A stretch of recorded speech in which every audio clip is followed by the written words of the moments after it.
Hi everyone, my name is Beatrice, but my friends call me Beth. You can say that I am a girl who lived with her family, and, as it turns out, did not know anything about them.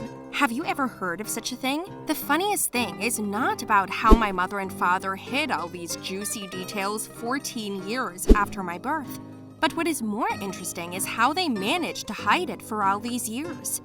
Can you imagine for just a second what it would be like to suddenly destroy the entire family foundation that I've been building all my life? The feeling that's under my feet is now thin ice, and behind it, an endless abyss. I hope you're more lucky than I am. This is my family. At first glance, everything looks decent. Weekday, breakfast with the family, my little sister, Adriana, as always, dripped jam right on her blue dress. Oh mio caro, Adriana. It's the same thing every day. Please pay attention. We've been living in the United States for so long that I've already begun to forget our native Italian, madre. I can talk to you in Italian more often if you want. You and your sister will need to master another language perfectly.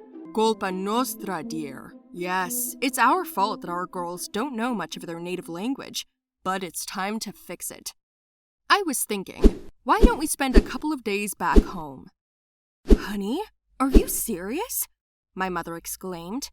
Are you sure we should? Of course, dear.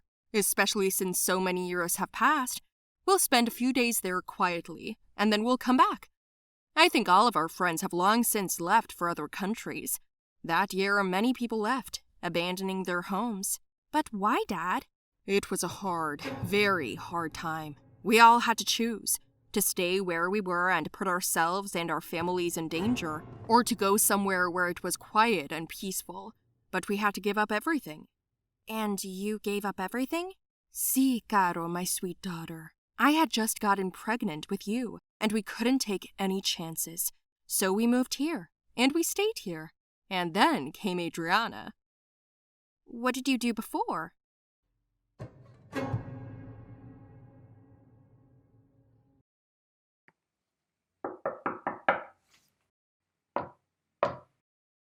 Hello, Mr. and Mrs. Ricci. I'm here to pick up Beth.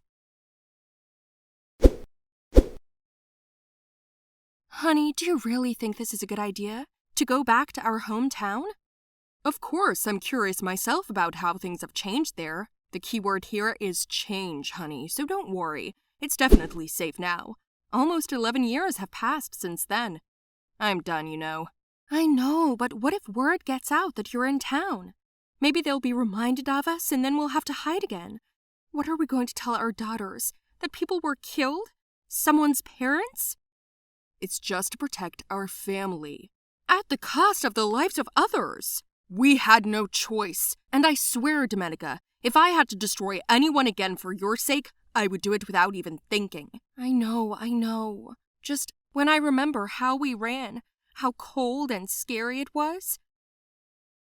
Mother, where is my yellow dress? Hey! In the closet. It's not there. They will never find it without you. Even if the dress is laid under her feet, she'll still not see it. Go ahead. Well, that's cool, right? You'll visit your homeland. Maybe you will even remember something. I have a bad feeling about this. It seems that something bad will happen. You mean your dream? How long have you been dreaming about him? Maybe you're just tired and think about him a lot. I shook my head again. When you only dream once, it's a nightmare. But every night, it's a sign. That's what my grandmother used to say. But what does it mean? Your father is a holy man. He wouldn't hurt a fly. Not to mention kill anyone. I know, and I don't know. We're leaving this weekend, which is tomorrow. Yes, I heard that Italy has the best pizza and guys. So I'll have one with pepperoni and some sort of Alberto. I immediately packed my things, as my mother had told me to. On the one hand, I was terribly interested in visiting Italy, my father's homeland. I put my prejudices aside and set myself up for the best. But something happened at the airport. Almost as soon as we landed, a uniformed man approached us. It was obvious that he worked at the airport. Non può essere. It can't be. It's not you, Bruno Ricci. Oh, my respect, Domenica. Oh, and these are your daughters? The man we didn't know chattered on, squeezing my father's hand in a handshake, and my parents were silent and exchanged glances with each other. I had no idea who the stranger was, but I guessed that my parents weren't very happy about seeing him. My mother led Adrian and me away, and my father caught up with us later. You say everyone's gone to other countries? Don't freak out, honey. This is the airport. The probability of meeting friends here is very high. Mom curled her lip, and we went to hail a taxi. As soon as we arrived at the street where we used to live, we got out of the car, and we were immediately surrounded by strange people. Everyone was shouting, "It's him! Bruno's here! He's with his wife and daughters!" And someone else shouted, "What a joy! How many years have passed?" I could see in my mother's face that she wasn't happy, and my father was confused. Our bags were almost taken from us and almost dragged into someone else's house by force. My dad took them back and said, "Thank you, but we have a hotel room booked." "No hotel, stay with me. I'm so glad to see you, Bruno. You're a real legend. Thunderstorm of the district." What's he talking about, Dad? Nothing to talk about, honey. Come in quickly before we get trampled here. Mom, what's that about Dad being someone's thunderstorm? Why does he know how to shoot a gun? My mother choked a little, and then straightened up and said, "We've never talked about the past before, but everything he did was for good. Trust me, honey. Whatever you hear, don't jump to conclusions." Just as I was about to ask another question, a woman broke into the room and invited us to eat. The day was very busy. The people around us were so noisy. They danced, sang, drank a little. At the end of the evening, when Andy had gone to bed, one of the men knocked on the door. "I heard he came." "Oh, no way! This gentleman saved my life! No wonder you were made the head of the local mafia."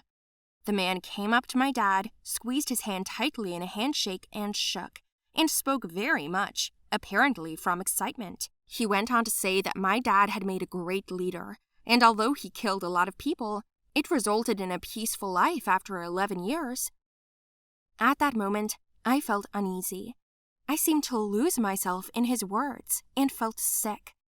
I went up to my room, and my mother ran after me. She couldn't calm me down. "That's why we didn't tell you about the past, because we knew this was how you'd react." "But Mom, my dad was the head of the mafia and he killed people," I shouted back. Then Dad came into my room and said, "Just for the family, for us to survive. I've done bad things and there's no excuse, but Beatrice, I only did it for the family. You live by my choice." "But at what cost?" Tears streamed from my eyes. All the next day I could not calm down or come to my senses, and we went back to America. I told my friend Helly everything, and she called me an ungrateful daughter. "But why?" I asked her, and she said that I would only understand my father when I became a parent myself. Tell me, did you guys like my story? Write your opinion about it in the comments below the video. Do not forget to put likes, share the video with your friends, and subscribe to the channel. Hi everyone, my name is Gail. I don't have a normal place of residence. I don't think any of you have ever been to a place like this, or maybe you have, but not as often as I have. First, try to guess. I have to say, in this house, difficult to get into, but even harder to get out. This building, and there's a lot of protection. No, it's not a palace and not a castle. It's a little easier. I live in prison. Yes, imagine that. And no, I'm not a prisoner. I actually live there. Now I'll tell you what and how. In the meantime, don't forget to subscribe to the channel, like my story, comment on the video at the end, write your opinion, and share it with your friends.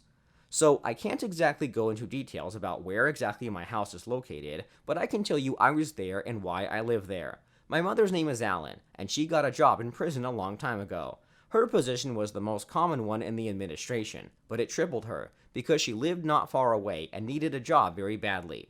My mother's parents died early, so she had to take care of herself. At her new job, she met a guy who was a colleague. In general, they started dating after a while. My mother fell head over heels in love and thought that they would be together forever. That guy quickly convinced her to re-register the house for him. He did it by stealth, by which time my mother had just gotten pregnant with me.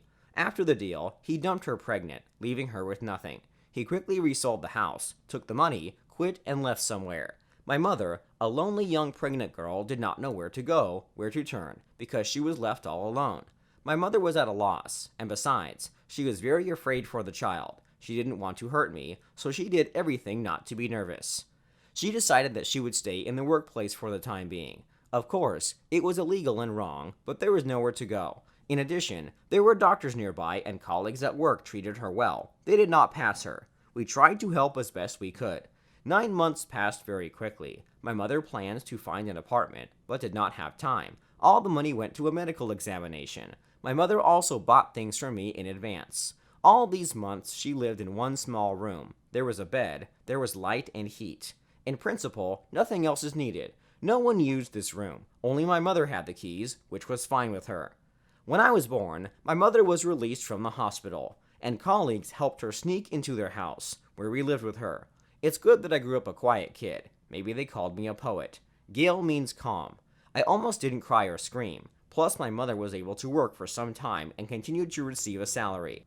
The two of us had enough to live on, but the thought of her own apartment did not leave her alone. She was now thinking about how to get the goat who had cheated her out of her apartment. My mother was determined to return the money that was stolen from her.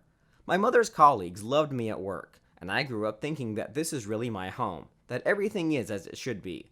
Our room was not far from the office where my mother worked. We had a simple order of things. In the morning we woke up very early, raced, put to sleep, and brushed my teeth. Yet no one swam, then ran to the canteen, where she cooked us breakfast. Usually it was porridge, or scrambled eggs with bacon, warm milk, cheese, bread, and a croissant. We liked to eat big, so maybe that's why Mom had plump cheeks like mine. After that, we ran back to our room, where my mother gave me toys, a laptop, a fruit, and went to work. I just had a phone, and my mother taught me how to use it. In case something happened, I had to push one button, and my mother came running very quickly. I couldn't go to school because it was too far away, and driving me around the prison grounds was also too risky, so my mother taught me herself. In short, life in prison is very fun, because it's like a game between villains and police officers. Evil people break the law, create a mess, and the police put them in jail for it. I used to hear criminals crying, asking them to be released to their families, some threatening to kill everyone, some saying that they should not touch him at all, because he is an important person. All sorts of people are yelling while they are being dragged to the cell. Because of the atmosphere, many employees are harsh and almost don't smile, but they don't see me yet. I was treated well by everyone. They always brought me food, toys, we were given clothes, warm blankets, pillows, someone even paid us for the internet. People were good. They knew my mother's story and were sorry, but my mom wasn't ready to give up. She kept looking for ways to solve the problem and finally found it. I was 10 years old at the time. Imagine, for 10 years I didn't really see the world, because we didn't go out. My mother finally saved up a decent amount of money and hired a lawyer, who took up the case and tried to sue the fraudster. The fact that the male fraudster was working in prison at the time only made his situation worse. We sued him and the court put him on the wanted list. They didn't look for him for long, though, and he didn't even think about hiding, because he was sure that my mother would never sue him again. The proceedings were loud. We were written about in the newspapers. The man saw me and realized that I was his son. He tried to make up for it, but I told him to fuck off. In the end, my mother and I won. The court decided to confiscate his property in our favor, and the fact that he turned out to be my father played a role. They took away his house, car, land, and forced him to pay us moral compensation. We were madly happy, and he was just mad. He decided to pull us along and told the court where we lived. This was unacceptable, because it is supposedly unfavorable conditions for the child. My mother could have been stripped of her parental rights, but our lawyer put in his word just in time. He said that all these circumstances were entirely the fault of the defendant and was right. In general, he did not succeed. He was jailed and justice prevailed. We couldn't believe we had our own home now. It was even bigger than Mom's. We sold it, bought another house, renovated it, and my mother learned to drive and got me a job at school. She takes me there in the morning before work. And today we have a special day, because my mother and I will be hosting guests in our house for the first time. We invited all of her colleagues to celebrate our housewarming party. You know, there is a miracle and justice too, as I have seen for myself.